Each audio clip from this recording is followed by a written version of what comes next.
Είπεν ο Κύριος, μη κρίνετε και μη κριθείτε, μη καταδικάζετε και μη καταδικαστείτε. Χρειάζεται να συνειδητοποιήσουμε ότι οι λέξεις έχουν ένα περιεχόμενο το οποίο προσδιορίζεται κάθε φορά εν σχέση με την συνάφεια στην οποία βρίσκονται και εν σχέση με το νουν, με την πρόθεση, με την σκέψη αυτού ο οποίος τις εκφέρει.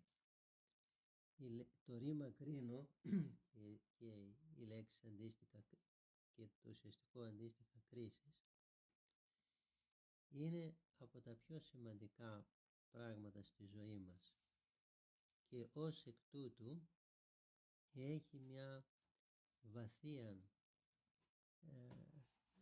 σημασία, όπως και ποικιλότητα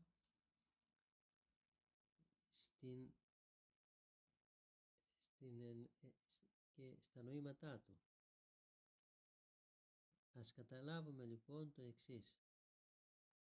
Υπάρχει το πρωτογενές ρήμα, το κρίνω, το οποίο οι επιμέρους νοηματικές εκφράσεις προσδιορίζονται επεξηγούμενες με τις προθέσεις τις οποίες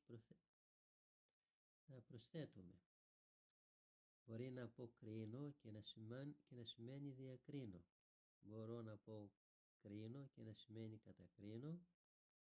Μπορεί να πω κρίνω και να σημαίνει επικρίνω.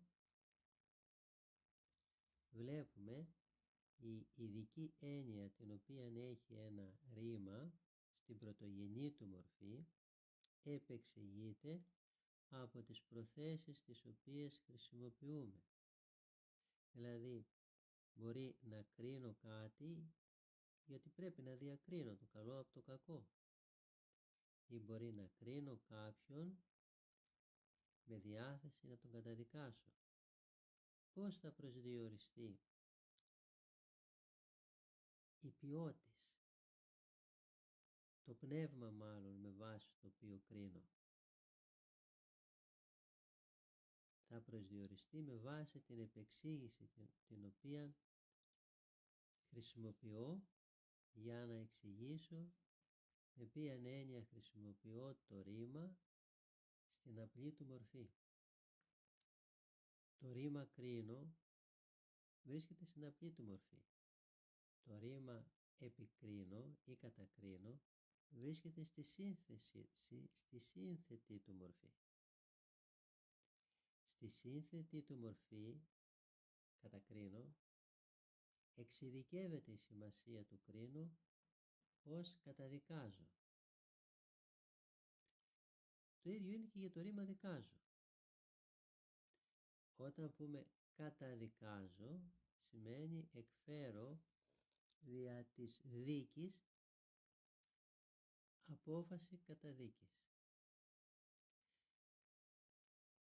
Όταν γίνεται η Θεία Λειτουργία, μετά τις ευχές του καθαγιασμού, καθώς το θέμα είναι ότι γίνεται η Θεία Λειτουργία για να κοινωνήσουμε των αχράντων μυστηρίων, εις αγιασμόν, εις νύψη ψυχής, για να ωφεληθούμε,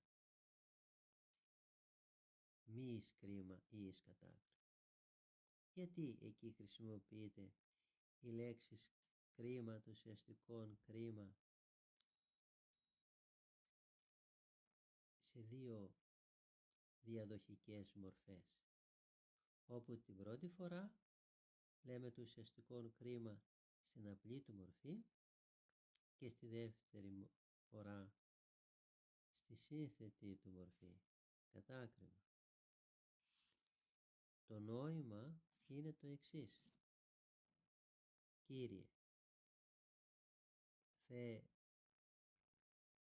Πατέρα Επουράνιε, σε παρακαλούμε, η Θεία Κοινωνία, η μετάληψη των αχράντων μυστηρίων, τα οποία τώρα είναι ενώπιόν μας, αφού απέστειλες το Πνεύμα το Άγιο και μετέβαλε τον άρτον και τον ίνον σε σώμα και αίμα Χριστού.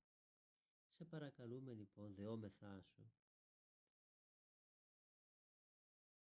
να κοινωνήσουμε των ακράδων μυστηρίων, έτσι ώστε η ψυχή μας να αφυπνιστεί, να συγχωρηθούν οι αμαρτίες μας, να γίνουμε κοινωνία του Αγίου Πνεύματος, να έρθει μέσα μας η Βασιλεία του Θεού και όχι να γίνει αφορμή η Θεία Κοινωνία να μας δικάσεις, Κύριε.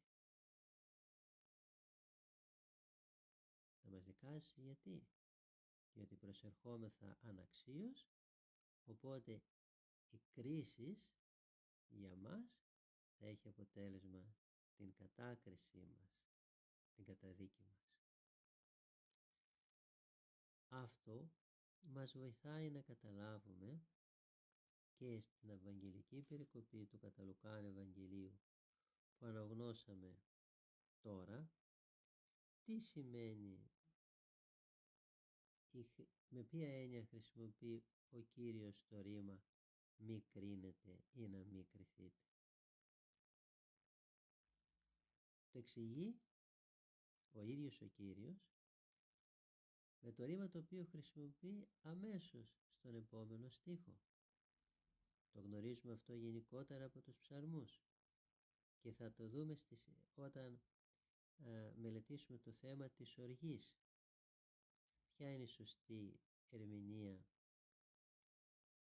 της φράσεως οργίζεστε και μη αμαρτάνετε? Πώς θα το καταλάβουμε η σωστή ερμηνεία?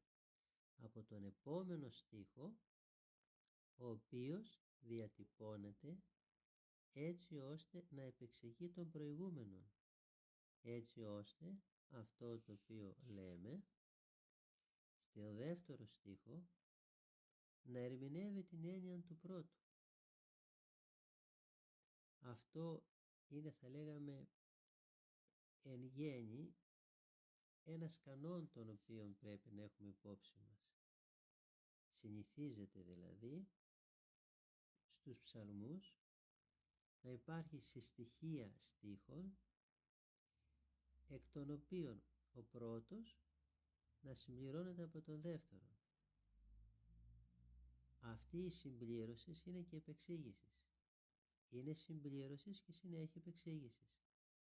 Για να δούμε παραδείγματος χάριν αυτό στο μυστήριο της Αγίας Γραφής, διηρημένη σε Παλαιά και Καινή Διαθήκη. Η Καινή Διαθήκη είναι το συμπλήρωμα της Παλαιάς. Δεν ήρθα, μας λέει ο Κύριος, να καταλύσω τον νόμο, αλλά είναι να πληρώσω αυτόν. Πληρώσω και με την έννοια να τον συμπληρώσω και με την έννοια να τον εκπληρώσω, και επομένως δια της Καινής Διαθήκης κατανοείται η Παλαιά. Ποιο είναι το νόημα της Παλαιάς Διαθήκης? Αυτό το οποίο προκύπτει δια της Καινής Διαθήκης. Εάν θέλουμε επομένως να κατανοήσουμε σωστά την Παλαιά Διαθήκη, θα την κατανοήσουμε μέσω της επεξηγήσεώς της, που είναι η Καινή Διαθήκη. Γι' αυτό λοιπόν όταν μελετούμε την Αγία Γραφή, είτε ως προς ένα μέρος της είτε ως προς το όλον της, πρέπει να τη βλέπουμε, πρέπει να βλέπουμε τους λόγους της Αγίας Γραφής αλληλένδετους. Μεγάλη είναι η ψυχή μου των Κύριων και ηγαλίασε το πνεύμα μου επί το Θεό το σωτήρι μου. Λέει η Παναγία λοιπόν δύο φράσεις αλληλοδιάδοχες. Μεγάλη είναι η ψυχή μου των Κύριων. Η δεύτερη φράση, η επόμενη, η διαδοχική της πρώτης, η διάδοχος της πρώτης, και ηγαλίασε το πνεύμα μου επί το Θεό το σωτήρι μου. Οι δύο αυτές φράσεις έχουν την ίδια σημασία, συμπληρωμένης τη σημασία της πρώτης από τη σημασία της δευτέρας. Στην πρώτη περίπτωση, στην πρώτη φράση, ποιο είναι το υποκείμενο? Η ψυχή μου. Στη δεύτερη φράση, ποιο είναι το υποκείμενο? Το πνεύμα μου. Ψυχή και πνεύμα είναι το ίδιο. Μπορεί να υπάρχει μια λεπτή διάκριση, αλλά εν προκειμένου, στη φράση εδώ που χρησιμοποιούνται αυτά, είναι συμπληρωματική η έννοια του πνεύματος σε σχέση με την έννοια της ψυχής. Διότι είτε πούμε, ας πούμε, ότι παρέδωσε την ψυχή του στον Κύριο, είτε παρέδωσε το πνεύμα του στον Κύριο ένας άνθρωπος, το ίδιο πράγμα εννοούμε. Χωρίς αυτό να σημαίνει ότι η λέξη πνεύμα δεν είναι ένα συμπλήρωμα της λέξης ψυχή. Κάτι περισσότερο μας δείχνει η λέξη πνεύμα. Αλλά πάντως στην ουσία της η λέξη πνεύμα σημαίνει την ψυχή. Αλλά και η λέξη ψυχή έχει πολλαπλές σημασίες. Συμπληρώνοντας τη λέξη ψυχή με τη λέξη πνεύμα, στον επόμενο δηλαδή στίχο, είναι σαφές με ποιαν έννοια εννοούμε τη λέξη ψυχή. Λοιπόν, μεγαλύνει η ψυχή μου τον Κύριο. Εδώ η ψυχή είναι η ζωή μου, η ύπαρξή μου. Επλάστη ο άνθρωπος, εις ψυχήν ζώσαν. Ο Θεός ενεφύσισε στον άνθρωπο την πνοή του και ο άνθρωπος απέκτησε ψυχήν ζώσαν. Και η ψυχή αυτή την οποία έχουμε είναι νοερά και λογική.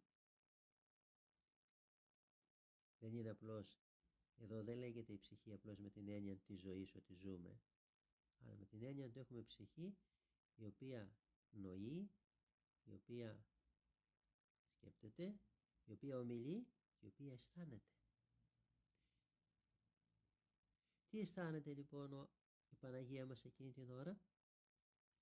Τη διάθεση να δοξολογήσει τον Κύριο, να τον μεγαλύνει, να τον υμνήσει, να τον τιμήσει, να τον ενέσει. Η ύπαρξή μου λοιπόν, λέει η Παναγία, ο νους μου, η λογική δύναμη του νου μου, το πνεύμα μου, όλα αυτά, τα τρία που είναι ένα, νους, λόγος, πνεύμα, αυτή είναι η ψυχή, υμνούν τον Κύριο. Έρχεται τώρα η δεύτερη φράση. Και γαλλίασε το πνεύμα επί το Θεό το σωτήρι μου. Το πνεύμα είναι δύναμη της ψυχής, η οποία όμως δεν νοείται χωρίς τον νουν και τον λόγον, είναι μαζί. Οπότε την ώρα που λέει η Παναγία η γαλλίασε το πνεύμα μου, εννοεί ότι σε αυτή την αγαλίαση είναι παρούσα. Είναι παρόν και ο νους και ο λόγος. Αυτό το οποίο κυρίως μεταφέρει τη συναισθηματική κατάσταση του ανθρώπου, τη διάθεση του ανθρώπου, είναι το πνεύμα, το μέσα μας. Μέσα μου αισθάνομαι μία χαρά, μία αγαλίαση. Ταυτόχρονα αυτή τη χαρά και την αγαλίαση,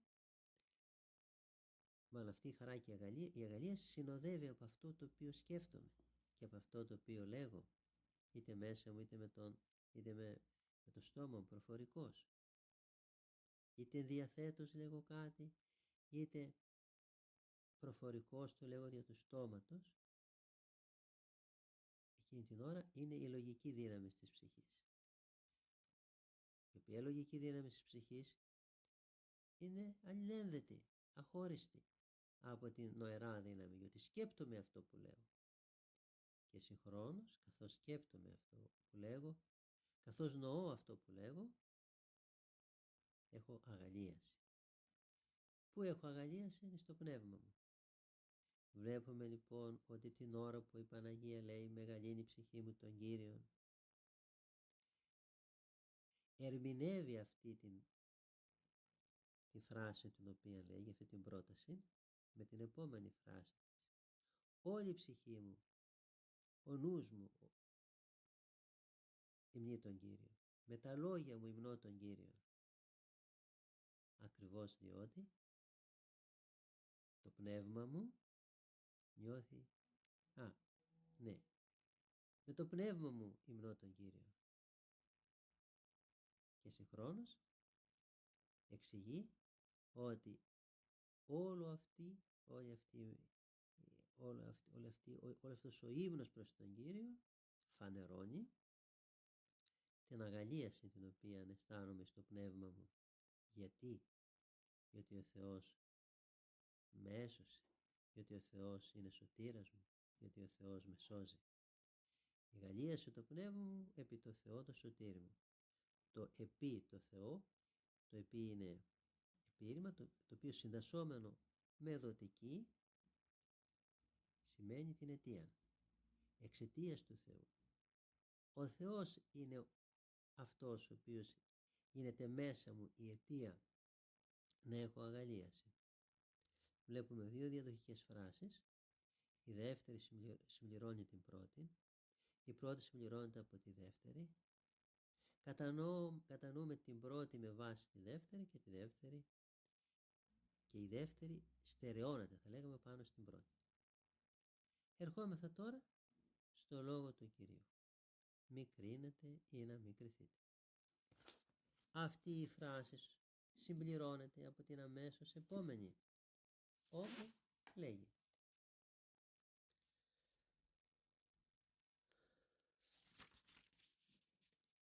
μη καταδικάσετε και μη καταδικαστείτε. Με ποιαν έννοια λοιπόν δεν πρέπει να κρίνουμε για να μην κριθούμε? Δεν πρέπει να κρίνουμε με την έννοια του να μην καταδικάζουμε. Εάν δεν κρίνουμε με διάθεση καταδίκης, ούτε σε μας, ούτε για μας θα εκφέρει ο Κύριος κρίση καταδικαστική. Δηλαδή, εδώ έχουμε δύο, είπαμε, αλλοδιάδοχες προτάσεις, οι οποίες προτάσεις αποτελούν συστοιχεία δύο νοημάτων. Μη κρίνετε ή να μην κριθείτε. Η επόμενη πρόταση: μη καταδικάζετε ή να μην καταδικαστείτε. Οι συστοιχίες τώρα είναι: μη κρίνετε, μη καταδικάζετε, για να μην και δεν θα κριθείτε και δεν θα καταδικαστείτε. Άρα, όταν λέει μη κρίνετε, εννοεί μη καταδικάζετε. Και όταν λέει μη κριθείτε, εννοεί μη καταδικαστείτε. Τι μας λέει λοιπόν ο Κύριος? Όταν κρίνουμε, να μην κρίνουμε με διάθεση να καταδικάσουμε, διότι τότε, όταν θα έρθει η ώρα να μας κρίνει εμάς ο Θεός, δεν θα μας καταδικάσει. Όταν λοιπόν λέει μη κρίνετε, δεν εννοεί ότι απαγορεύεται να κρίνουμε ως προς την έννοια της κρίσεως, αλλά ως προς την έννοια της κατακρίσεως. Το ότι δεν μπορεί να ακυρωθεί το πρώτο, η κρίση για τον καθένα άνθρωπο, φαίνεται από τη συστοιχεία που μη κριθείτε. Είναι αναπόφευκτο να κριθούμε από τον Κύριο. Αναπόφευκτο. Δεν μπορούμε να το αποφύγουμε αυτό. Το θέμα είναι η κρίση του Κυρίου για μας να μην είναι κρίση της κατάκρισης. Εάν δεν μας καταδικάσει ο Κύριος, τότε είναι σαν να μην κριθήκαμε. Οπότε υπό την αυτήν έννοια, όταν κρίνουμε τον άνθρωπό μας χωρίς διάθεση να τον καταδικάσουμε, τότε είναι σαν να μην τον κρίνουμε. Αλλά υπό την έννοια πάντοτε ότι πρέπει το κάθε τι να το διακρίνουμε εν σχέση με το τι στάση πρέπει να πάρουμε απέναντί του, όχι σε σχέση με τη διάθεση της καταδίκης, αλλά σε σχέση με το να μπορούμε να διακρίνουμε το σωστό από το λάθος, την αλήθεια από το ψεύδος. Δηλαδή, την ώρα που, να φέρουμε ένα παράδειγμα δηλαδή, που ο Όφης μιλούσε με την Εύα. Η Εύα έκανε το λέθριο σφάλμα, να μην τον κρίνει. Όχι με την έννοια της καταδίκης, αλλά με την έννοια του να διακρίνει. Να διακρίνει ότι αυτός που της μιλούσε εψεύδετο. Ακριβώς επειδή δεν έκρινε η Εύα τον Όφιν έτσι όπως έπρεπε να τον κρίνει, διακρίνοντας δηλαδή ποιος του, γι' αυτό και η Εύα καταδικάστηκε. Καταδικάστηκε από τη δική της αφροσύνη, επειδή δεν έκρινε. Επομένως, το θέμα δεν είναι να μην κρίνουμε υπό την έννοια της διακρίσεως. Οφείλουμε να κρίνουμε με την έννοια της διακρίσεως. Και οφείλουμε να μην κρίνουμε με την έννοια της καταδίκης. Δηλαδή, η φράση του Κυρίου «μη κρίνετε να μην κριθείτε», αν μείνει μόνη της, είναι λυπής.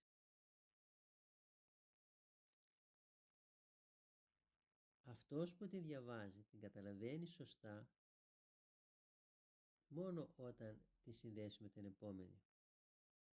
Αυτός ο οποίος την έχει συνδεδεμένη με την επόμενη, τότε αν πει «μη κρίνετε να μην κριθείτε», ακριβώς επειδή έχει στο νου του την επόμενη,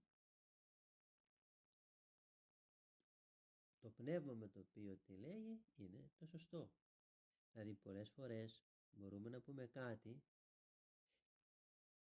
έτσι απλά,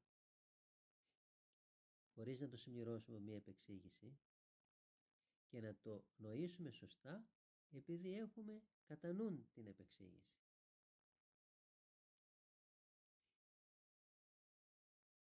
Γι' αυτόν όμως που προσεγγίζει τροποντινά για πρώτη φορά την έννοια της φράσης του Κυρίου «μη κρίνετε να μην κριθείτε», πρέπει να τη συμπληρώσουμε την επόμενη φράση «μη καταδικάζετε και μη καταδικαστείτε», για να αντιληφθεί κανείς υπό ποιαν έννοια δίδονται ο Κύριος την εντολή «μη κρίνετε και μη κριθείτε». Σε ποια περίπτωση δηλαδή θα μας πει ο Κύριος «μη κρίνετε και μη κριθείτε»? Στην περίπτωση εκείνη που κάποιος κρίνει για να καταδικάσει. Σε αυτή την περίπτωση μας λέει ο Κύριος να μην κρίνετε με τη διάθεση να καταδικάσετε, διότι αν το κάνετε αυτό δεν θα καταδικαστείτε όταν θα κριθείτε. Άρα λοιπόν, εν προκειμένου, πώς θα γίνει? Να φύγει αυτή η σύγχυση που υπάρχει μέσα στις ψυχές των ανθρώπων. Με ποια έννοια νοείται το να μην καταδικάσετε ενώ κρίνετε? Με την έννοια ότι ο άνθρωπος που έχει αγαθότητα στην καρδιά του, ενώ βλέπει το σφάλμα του άλλου, το συγχωρεί. Το να μην κρίνεις με διάθεση καταδικαστική προέρχεται από μια καρδιά αγαθή και εκτήρμονα, όπως ο Θεός. Ο Χριστός που μας λέγει δεν κρίνω τώρα. Με ποια έννοια δεν κρίνει τώρα ο Κύριος? Δεν καταδικάζω τώρα. Γιατί ο Κύριος ανά πάσα στιγμή ομιλεί έτσι που έκρινε. Δεν έκρινε τους Φαρισαίους. Δεν λέει για τους Φαρισαίους ότι είναι υποκριτέ. Δεν έκρινε για τους νομικούς που λέει πήρατε την κλίδα της γνώσεως, και ενώ έχετε δυνατότητα να ανοίξετε και να μπείτε μέσα, να μπουν και οι άλλοι, εσείς κρατάτε την κλίδα, ούτε εσείς μπαίνετε ούτε τους άλλους αφήνετε να μπουν μέσα. Εν προκειμένου, τι κάνει ο Κύριος? Κρίνει, αλλά δεν κατακρίνει. Γιατί δεν κατακρίνει? Γιατί δεν καταδικάζει. Δεν ήρθα, λέει, να κρίνω τον κόσμο, αλλά να σώσω τον κόσμο. Τι λέει? Ο ίδιος ο Κύριος που λέει δεν ήρθα να κρίνω τον κόσμο, αλλά να σώσω τον κόσμο, δεν είναι αυτός που λέει για τους Φαρισαίους ότι είναι υποκριτές? Τότε πώς μας λέει ότι δεν κρίνει? Εννοεί ότι και ο Φαρισαίος και ο νομικός τον οποίο ο Κύριος ελέγχει τον καθένα για την υποκρισία του, τον πρώτο για την υποκρισία του, το δεύτερο για την ασυνέπειά του απέναντι στον νόμο του Θεού, που είναι αλληλένδετα βέβαια αυτά. Ενώ λοιπόν ο Κύριος τους κρίνει με την έννοια, κάνει τη διάγνωση της ασθενείας τους, όμως δεν τους κατακρίνει, δεν τους καταδικάζει, διότι δεν ήρθε ο Κύριος τώρα στην πρώτη του παρουσία για να καταδικάσει τους ανθρώπους. Αυτό, το που θα πάει ο καθένας, αυτή είναι η κρίση της καταδίκης ή της μη καταδίκης. Λοιπόν, αυτό θα γίνει την ώρα που θα κρίνει τον κόσμο. Τώρα ο άνθρωπος, όσο και αν είναι αμαρτωλός, ένοχος, υποκριτής, επιβαρημένος με οποιοδήποτε αμάρτημα, τώρα έχει δυνατότητα να σωθεί για τις μετανοίες. Γι' αυτό και το Ευαγγέλιο του Κυρίου ξεκινάει με αυτή τη φράση: μετανοείτε, ήγη και γάρη βασιλεία των ουρανών. Έχει πλησιάσει η βασιλεία των ουρανών για να σας δεχθεί όλους, πόρνους, πόρνες, τελώνες, και μάλιστα διευκρινίζει ο Κύριος, οι τελώνες και οι πόρνες προάγουσιν ημάς στη βασιλεία των ουρανών. Εσείς δηλαδή που έχετε την ιδέα για τον εαυτό σας ότι είστε δίκαιοι, να ξέρετε ότι πριν από εσάς μπαίνουν στη βασιλεία των ουρανών οι τελώνες και οι πόρνες που μετανοούν. Άρα και για σας που νομίζετε ότι είστε δίκαιοι, αυτό που θα σας αγάγει στη βασιλεία των ουρανών είναι η μετάνοια και όχι η δικαιοσύνη για την οποία καυχάστε. Βλέπουμε πως οι λόγοι του Χριστού κατανοούνται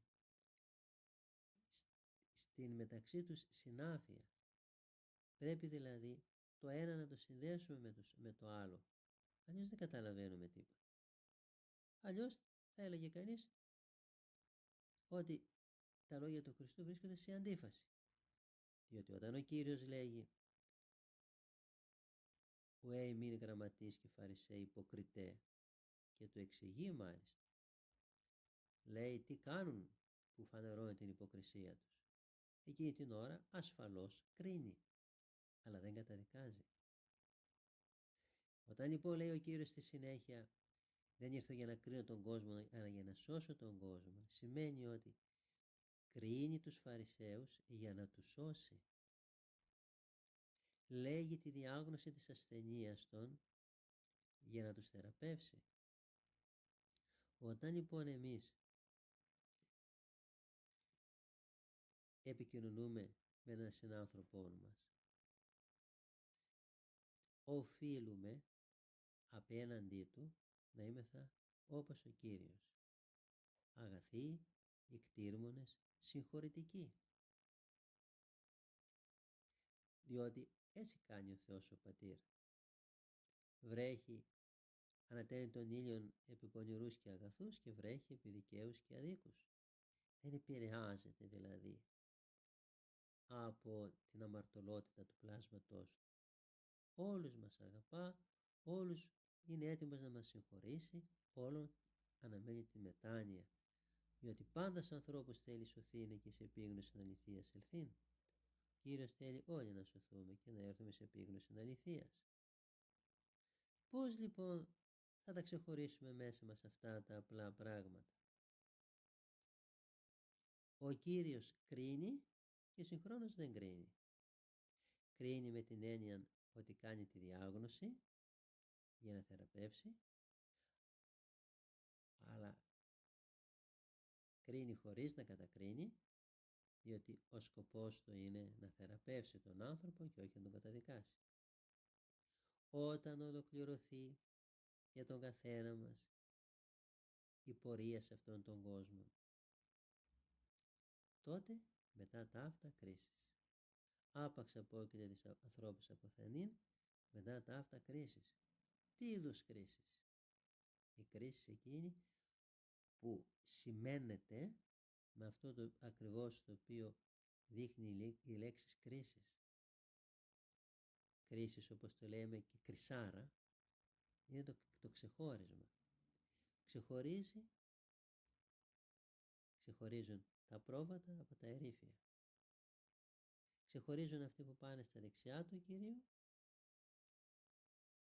Θα πει, λέει, σε αυτούς που της εκδεξιών αυτού, δεύτε ευλογημένοι του πατρός μου, θα κληρονομήσετε την βασιλεία που σε ετοιμάστηκε, ενώ θα πει σε αυτούς που είναι αριστερά του, πορεύεστε απ' εμού, οι κατεραμένοι στο πύρ το εξώτερο, το ετοιμασμένο το διαβόλο και της αγγέλης αυτού. Και εξηγεί γιατί για αυτούς που είναι στα δεξιά του θα κληρονομήσουν τη βασιλεία του. Διότι έδειξαν αγάπη, έδειξαν αγαθότητα, έδειξαν συγχωρετικότητα, έδειξαν καλοσύνη. Δεν ξεγελάστηκαν από τον πονηρό, έζησαν διόρθωσαν, θα λέγαμε, τη ζωή τους για της μετανοίας. Διότι ό,τι και αν είναι ο καθένας μας, μετανοώντας, αποκτά αυτό που δεν έχει. Αν δεν έχει αγάπη, με τη μετάνοια την αποκτά. Ζητά από τον Κύριον αυτό που του λείπει και το δίδει. Αυτός, λέει, ο οποίος δεν έχει σοφία, λέει ο Άγιος Ιάκωβος αδελφόθεος, ετήτο να ζητήσει από τον Θεόν ο οποίος δίδει, ο οποίος Θεός, λέει, δεν ονειδίζει αυτόν ο οποίος θα του ζητήσει κάτι. Δηλαδή, μας ζητάει κάποιος κάτι και εμείς τον απαξιώνουμε, τον περιφρονούμε. Δεν κάνει έτσι ο Θεός. Αν του ζητήσουμε αυτό που έχουμε ανάγκη, θα μας το δώσει. Τι θέλει ο Κύριος να ζητούμε, να αποκτήσουμε? Αγάπη, συγχωρετικότητα, εκτήρμονα καρδία, εκτήρμονα διάθεση. Αν αυτά τα ζητήσουμε από τον Κύριο, θα μας τα δώσει ο Κύριος. Ταπείνωση, πραότητα, μακροθυμία. Αν λοιπόν δεν τα έχουμε αυτά, είναι διότι δεν τα έχουμε ζητήσει. Και δεν τα έχουμε ζητήσει γιατί δεν κρίναμε τους εαυτούς μας. Γι' αυτό και ο Απόστολος Παύλος μας λέει, γι' αυτό, λέει, καταδικάζεστε, επειδή δεν κρίνετε εαυτούς.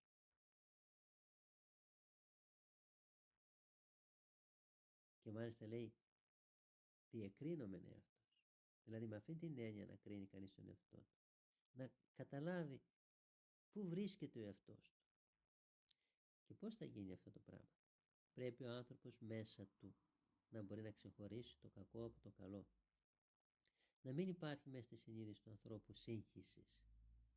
Διότι κάθε φορά που ο άνθρωπος αμαρτάνει, ο νους του εγκρίνει το κακό σαν καλό. Δηλαδή έχει μια σύγχυση ο άνθρωπος μέσα. Και ένεκα αυτής της συγχύσεως δεν αντιλαμβάνεται το κακό ως κακό και το καλό ως καλό, αλλά φαντάζεται το κακό ως καλό και το καλό ως κακό.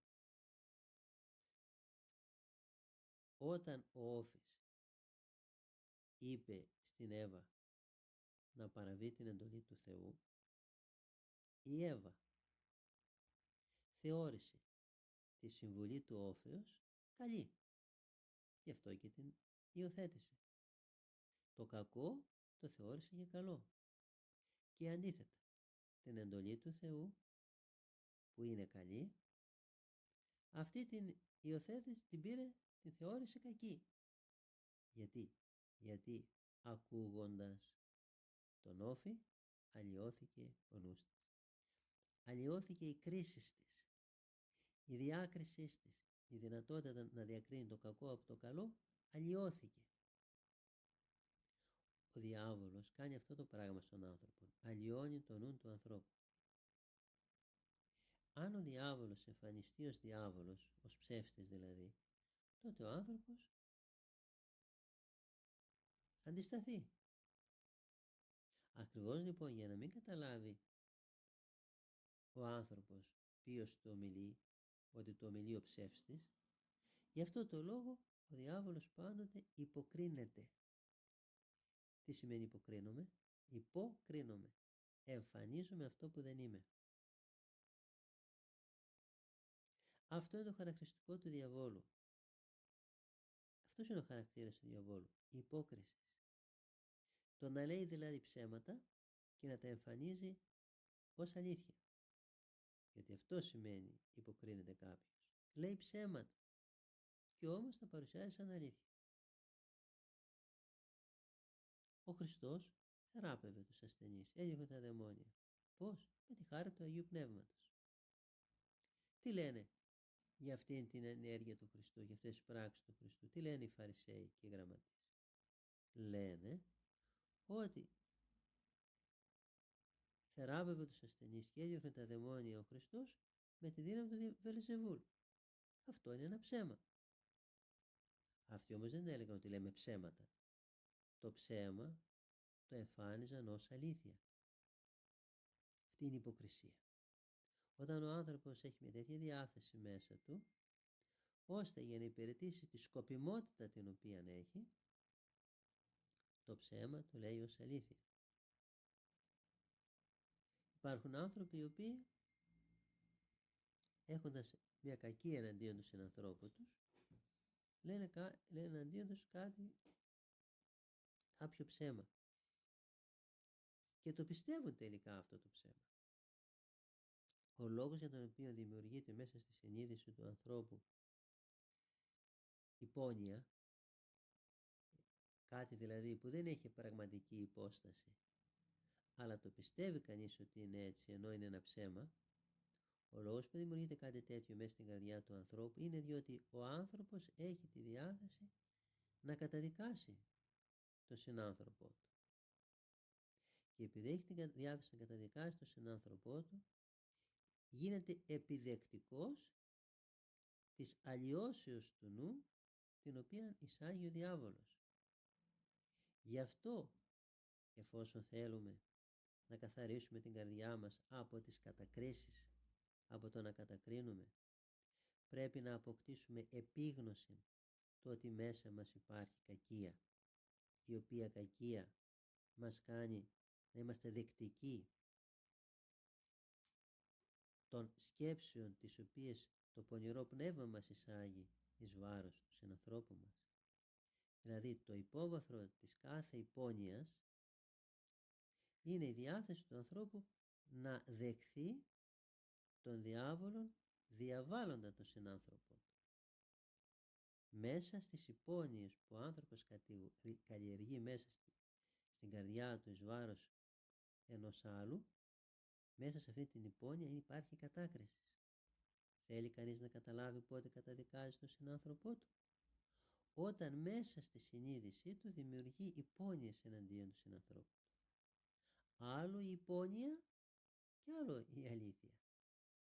Όταν ο άλλος είναι διεστραμμένος, πονηρός, εμπαθής, οφείλεις να το διακρίνεις. Γιατί αν δεν το διακρίνεις και παρασυρθείς από τη στάση του ανθρώπου που έχει αυτά τα πράγματα, θα βλαφθεί η ψυχή σου.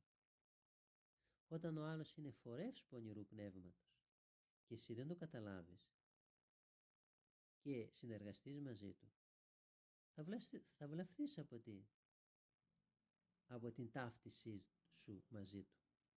Όταν ο άλλος έχει πνεύμα αγαθό, πνεύμα Θεού, τι θα κάνει ο διάβολος για να σε αποκόψει από αυτόν τον άνθρωπο από τον οποίο ωφελείσαι?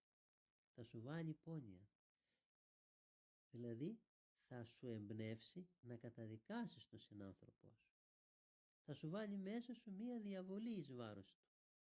Και εσύ, αν είσαι αφελής, όπως η Εύα, θα θεωρήσεις ότι αυτή η δυσφήμιση του συνανθρώπου σου που έρχεται μέσα στη σκέψη σου είναι αληθινή. Γι' αυτό λοιπόν χρειάζεται να αποκτήσουμε ταπεινοφροσύνη. Γιατί η ταπεινοφροσύνη είναι η βάση της διακρίσεως. Ο άνθρωπος που έχει ταπείνωση μέσα του δεν εξαπατάται από τις προσπάθειες που κάνει ο διάβολος να μας βάλει μέσα στην καρδιά μας ψευδείς ιδέες, ψευδείς γνώμες. Κάθε φορά δηλαδή που μέσα μας δημιουργείται μία υπόνοια εις βάρος του συνανθρώπου μας, μέσα σε αυτή την υπόνοια κρύβεται μία δικαίωση του εγώ. Όταν λοιπόν δει το πονηρό πνεύμα μέσα στον άνθρωπο μία διάθεση να δικαιώσουμε τον εαυτό μας, να υπερηφανευθούμε δηλαδή εις βάρος του συνανθρώπου μας αντί να ταπεινωθούμε, τότε μπορεί να μας βάλει εκείνη τη σκέψη, εκείνη την ιδέα, εκείνη τη γνώμη, η οποία θα μας κάνει το καλό που έχει ο άλλος να δούμε σαν κακό και να τον παρεξηγήσουμε. Μπορεί ο συνάνθρωπός μας να εκδηλώσει μια αδυναμία. Πιάνεται λοιπόν κανείς από την αδυναμία του συνανθρώπου του ή στο να τον καταδικάσει με μία υπόνοια. Άλλο το να καταδικάσεις τον άλλον γιατί θες να δικαιώσεις τον εαυτό σου και άλλο να κρίνεις τι ακριβώς είναι αυτό που εμπνέει τον άλλον, ακριβώς για να προστατεύσεις και τον εαυτό σου από την αρρώστια της ψυχής του άλλου και να τον βοηθήσεις και τον άλλον να θεραπευθεί. Ο Κύριος δηλαδή την ώρα που κρίνει τους Φαρισαίους και τους λέει υποκριτάς, το κάνει ακριβώς επειδή σαν Θεός αγαπά το πλάσμα του και θέλει να το σώσει και να το γιατρέψει. Όταν λοιπόν εμείς θα συνειδητοποιήσουμε το πάθος το οποίο βρίσκεται στην καρδιά ενός συνανθρώπου μας και το διακρίνουμε και το επισημάνουμε, εκείνη την ώρα υπηρετούμε την αλήθεια και προστατεύουμε και εκείνον και εμάς αυτούς από τον κίνδυνο, από το κακό το οποίο θα έρθει αν παρασυρθούμε από το λάθος του και δεν το καταλάβουμε. Κατακρινόμεθα εάν δεν διακρίνουμε το καλό από το κακό, είτε αυτό υπάρχει σε εμάς είτε υπάρχει στους άλλους. Η διάκριση προϋποθέτει την ταπείνωση. Η κατάκριση είναι αποτέλεσμα επάρσεως που υπάρχει μέσα στον άνθρωπο. Ο άνθρωπος ο οποίος έχει μέσα του ταπεινό πνεύμα αγαπά και ακριβώς επειδή αγαπά βλέπει τα πράγματα ελεύθερα από τον εγωισμό, οπότε τα βλέπει τα πράγματα όπως είναι και βλέποντας τα πράγματα όπως είναι ακριβώς επειδή τα βλέπει εν πνεύματι αγαθότητος μπορεί να βοηθήσει. Όπως ο γιατρός ο οποίος κρατάει το μαχαίρι, το χειρουργικό, όχι για να τραυματίσει αλλά για να θεραπεύσει την πληγή. Έτσι και οι κρίσεις σε μας, όταν προέρχεται από μια καρδιά η οποία είναι κτήρμον, μια θεραπεύουσα καρδιά, τότε η κρίση ενεργεί θεραπευτικά. Γι' αυτό που δέχεται όμως την κρίση, ο τίμιος πρόδρομος κρίνει τον Ηρώδη. Του λέει ότι αυτό που κάνει είναι κακό. Κρίνοντάς τον δεν τον κατακρίνει. Τον κρίνει για να σωθεί. Τον κρίνει για να θεραπευθεί. Τον κρίνει για να διορθωθεί. Την ώρα λοιπόν που εμείς αγαπούμε τον συνάνθρωπό μας, πρέπει να ενεργήσουμε έτσι ώστε κρίνοντάς τον να τον βοηθήσουμε να διακρίνει την πλάνη μέσα στην οποία βρίσκεται, ώστε να μην κατακριθεί εν τέλει.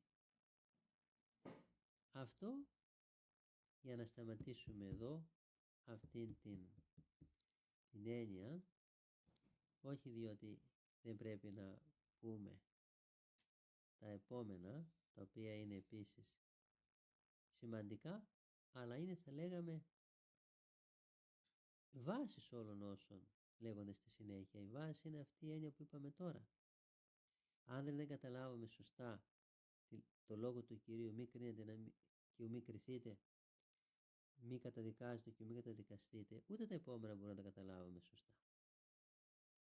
Άρα γι' αυτό επιμείναμε λίγο περισσότερο στην σωστή κατανόηση, στην κατανόηση της φράσεως αυτής, ώστε όταν έρθει η ώρα να μιλήσουμε για τα επόμενα, να έχουμε υπόψη μας προηγουμένως τη σημασία αυτής της φράσεως. Γι' αυτό και καλό θα ήταν όταν θα αρχίσουμε να μιλάμε για τα επόμενα, να υπενθυμίσουμε στους εαυτούς μας την ανάγκη να ξαναθυμηθούμε όσα χρειάζεται να γνωρίζουμε εν σχέση με την έννοια της φράσεως του Κυρίου, μη κρίνετε και μη κριθείτε, μη καταδικάζετε και μη καταδικαστείτε.